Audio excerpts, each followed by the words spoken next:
Okay, abusia ba makwa aba sonko so edeba POG Media so abusia yembonra yensem abusia Chief Justice Torkornoo ma mene de chese wa ye no ho se ono no one John Dramani Mahama ebetwe papa breaking news no eno ene chese ya project ato ye screen no enchen ede amamuno wars have years. Abusia Chief Justice Torkornoo decides to seal the Council of State over the petition for her removal from office.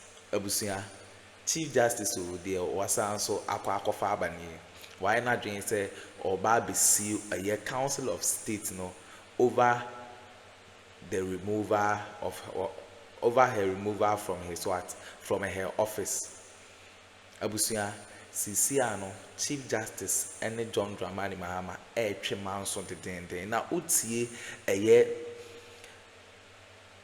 letter na ya project ato ye screen nchen ha. U read paragraph 2 no. Chief Justice say Nyankopon akire ne say one John Dramani Mahama fight for the removal na ono be win the battle no. Enti no de Nyankopon akire no. Nti John Dramani Mahama ni remove no ebewe ne John Dramani Mahama se anase obesti as a Chief Justice of Republic of Ghana abusia. Nti see an breaking news e ho ayen so de bre mum yen read paragraph 3 no.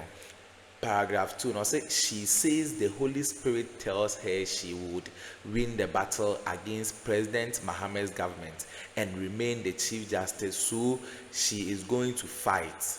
The first leg of the fight began today with a panel she sets up to injunct the entire removal process. Abusia, and I'm a catcher. Chief Justice Senyankopon Eyachre no. Abusia, there is more to come.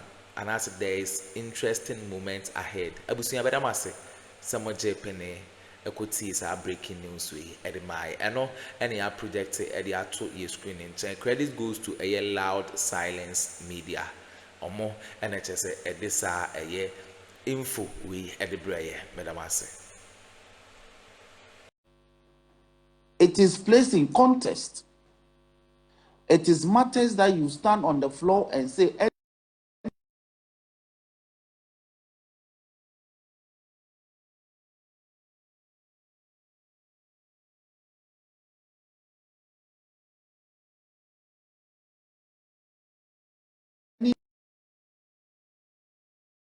indeed light in that provision.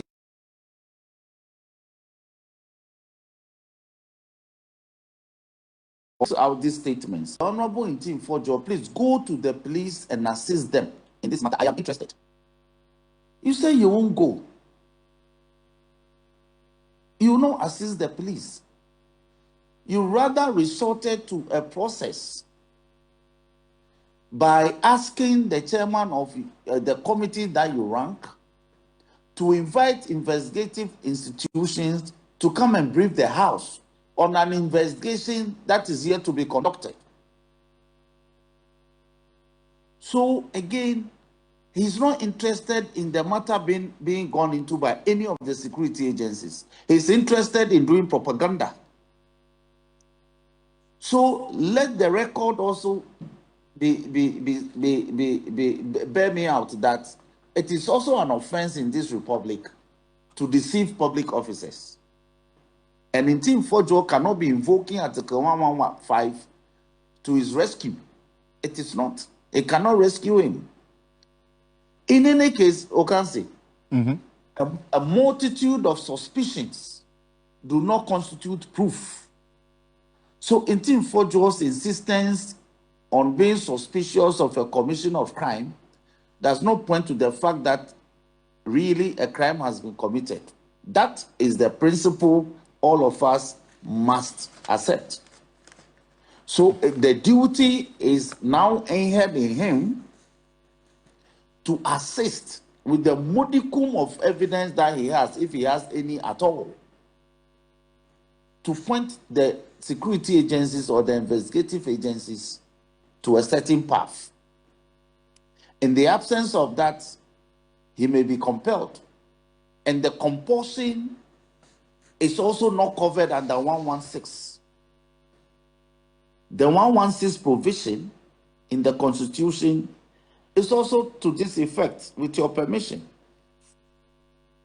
1161, it says, subject to the provisions of this article, but without prejudice to the general effect of Article 115 of this Constitution. So you listen. Civil or criminal proceedings shall not be instituted against a member of Parliament in any court or placed out of Parliament for any matter or thing brought by him in or before Parliament by petition, bill, motion, or otherwise. So 1161 throws a much better light on the effect and implication if you want to proceed under 115. I see. And it is that any matter that you have raised in Parliament, or the law, the framers made it better, or before Parliament, by a certain process called a petition, a bill, motion, or otherwise. Which of these is in Team Fojo relying on for raising this matter? He held a press conference. And a press conference is not one of the processes that we use to raise a matter on the floor of the House.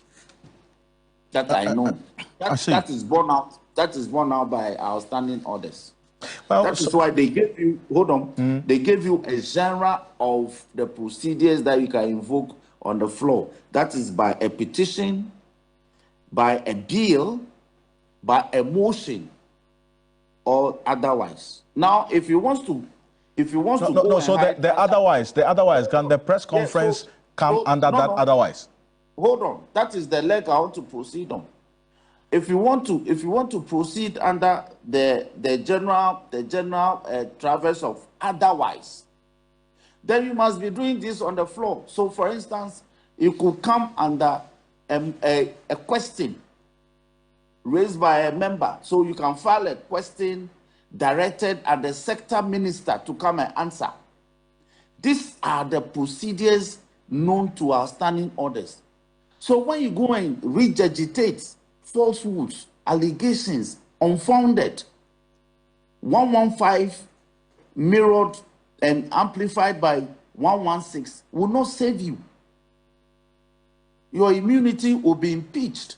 Indeed, it means you can actually go and commit a crime as a member of Parliament and say that, because you know that you can also commit a crime by saying things. For instance, when you threaten somebody, you have committed a crime. You know, threat is one of the crimes or offenses that you commit without actually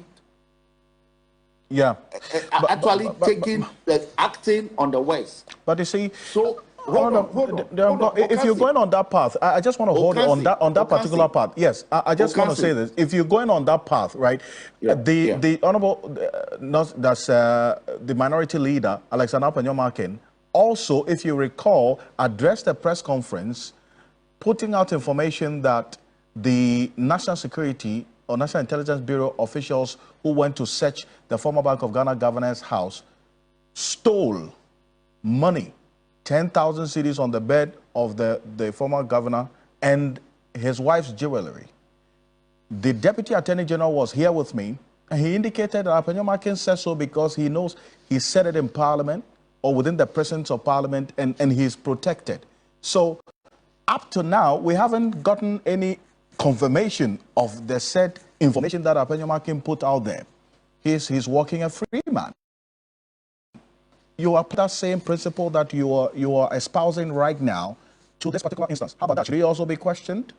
If I recall, because I was in the house when the minority leader used the Friday presentation of business statement period to comment on the business slated for the following week, to make these comments.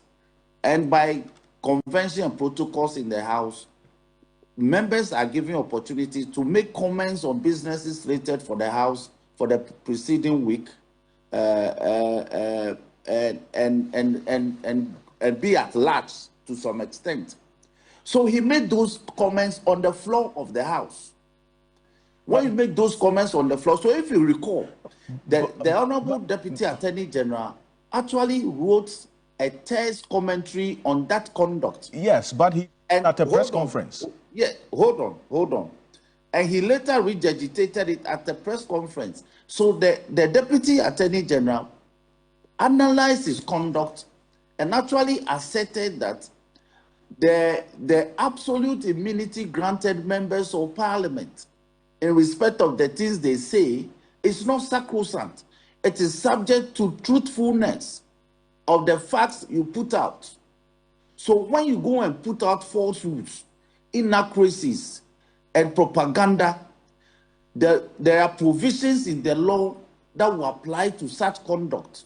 And that conduct cannot be saved by Article 115 and 1161.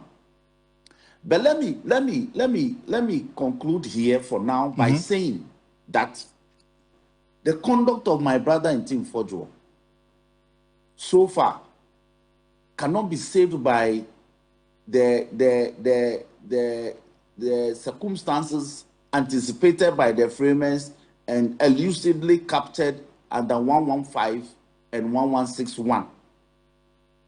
Because if the state decides to proceed against you, and for instance, by saying that your conduct breached a provision of Act 29, that's our criminal code, and that you have deceived the information you put out, you have deceived public officers who were to have been engaged in this matter, and so far you have provided no evidence, so they are prosecuting you. 1161 cannot save you. They will arraign you before a court, and you go and defend yourself. I see. An MP cannot go and commit a crime and run to come and hide under 115 and 116. That is not the intent of those provisions.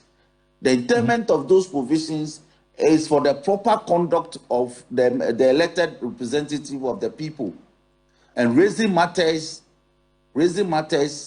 accurately for public attention, and not to deceive, and not to also engage in a crime and things that his immunity will cover him. It will be perforated. It will be removed. And let me cite a lot of examples from our side when we were in position. Quick The one. Honorable Xavier Sosu was arrested by the police for on suspicion of having committed a crime. He was a member of Parliament. He was arrested. We raised hell. The government said a commission of a crime is against the states, and parliamentary immunity cannot save us. I see. They proceeded against Sosu. They proceeded against John Jinapo. They proceeded against Dr. Kobran Donko. They proceeded against me. They came to bulldoze down my house. They arrested me. I was not saved by 115 or 116. I see. But then the Honorable Akuffo as a deputy minority leader, he was arrested for committing a traffic offense. He was taken to a court of law. He was convicted and sentenced to a fine. He had to pay the fine. Parliamentary immunity was not raised, even though he was rushing to go and participate at the committee proceedings that needed his attention as the ranking member at the time. Right, but just a quick one, and before I let you go quickly. The other demand by the minority NPP is that to the extent that even if he has to be invited or arrested, there's a protocol, a procedure to do so, which has been also triggered in the case of A+ and the former Youth and Sports Minister. The Speaker has been written to, a date has been set, and the invitation will be at the instance of the Speaker, and in this particular instance, in the Speaker's conference room, in the presence of their lawyers. So if that protocol is there, why is a different approach being taken in the case of Reverend Tim Fojo? Let me answer this question by posing another in the converse. Under Article 117, civil or criminal process coming from any court or place out of Parliament shall not be served on or executed in relation to the speaker or a member or the clerk to parliament while he is on his way to attending at or returning from any proceedings of parliament.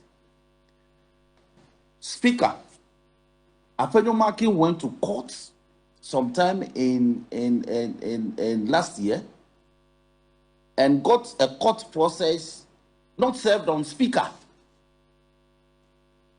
They said that the Supreme Court ruled that once he has notice or he had wind of the issuance of the court process, it amounted to service. They proceeded to hear the matter in this country.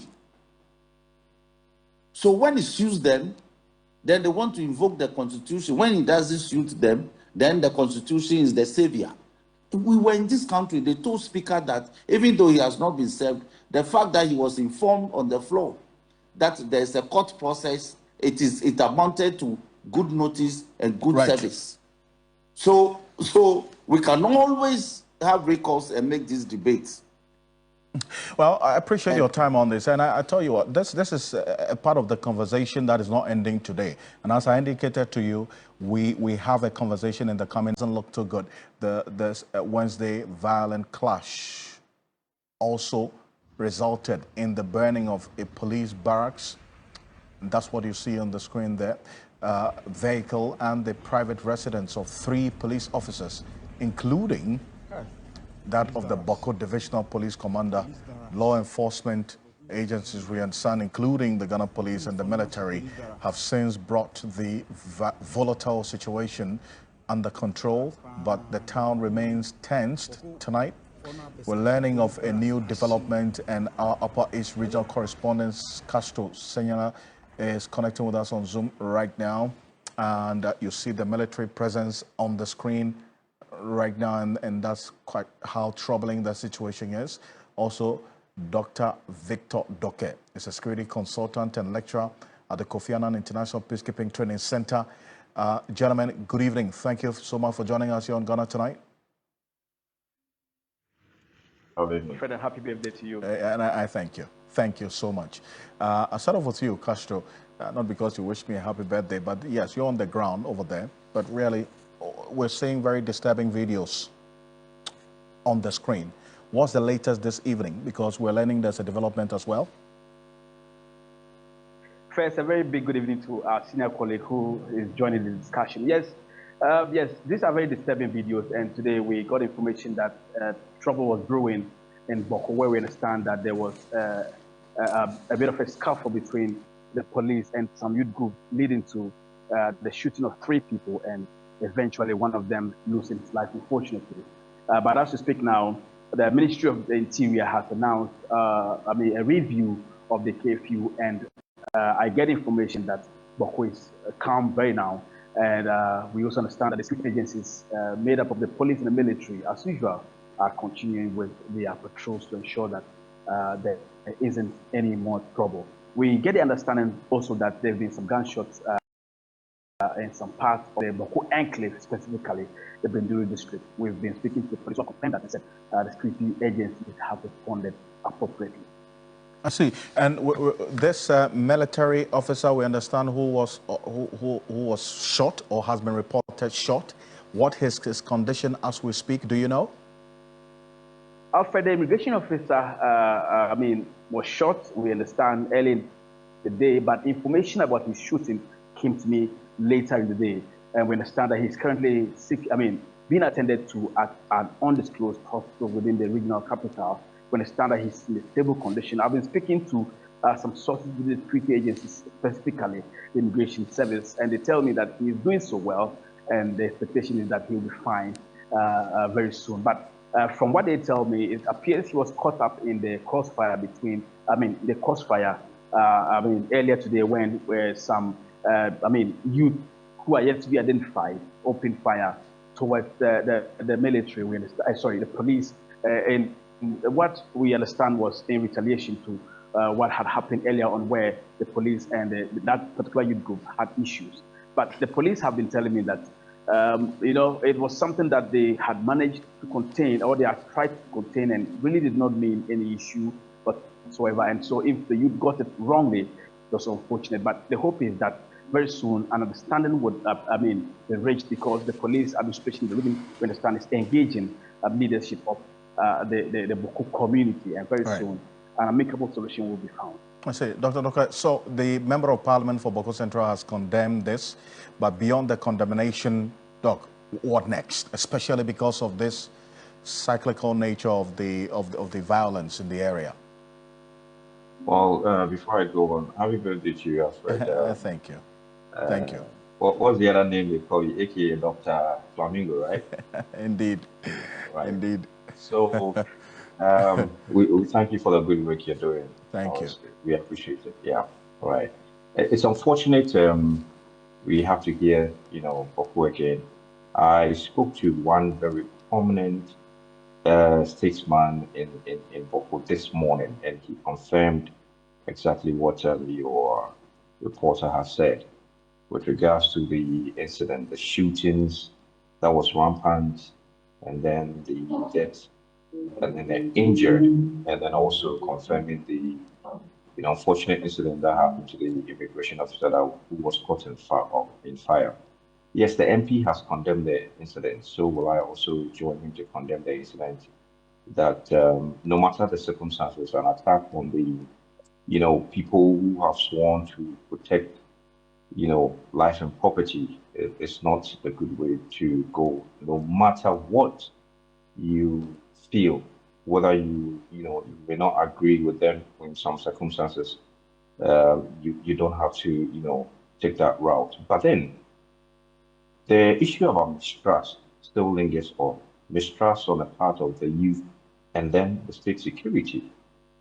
So then, if the youth feel a decision being taken by the state security does not favor them, either of the sides, then they will vehemently sort of like engage, and they would try as much as possible to let the state security or even any neutral party get to understand their position first of all, before even going to their needs. But then if that is not done, then you'll be likely perceived to be an outsider, someone who doesn't want to understand their position, and then they would form mistrust against you. So I think with regards to what the MP has said, will not just end there. Now, we should encourage an investigation into this matter. Okay, although it would be very challenging to ascertain which youth groups especially did this, or any criminal gang who has taken advantage of this. But I think it can be done, and then we'll see how the state security will regroup, which is very important, because this should not demoralize them. They are there for the people. Okay, abusuya wene ensema ekoso ewo political highway so Chief Justice Torkornoo ena ose one John Dramani Mahama ekon dedende ano de ose ono no enya de a ono no obetwe ne ho ene atwe ne china. Into there is more interesting moments ahead yen so ye de ebebrema enye asanketo akra bedamase samoje pene kokoti sa eye newsy edmai aha POG Media so bedamase.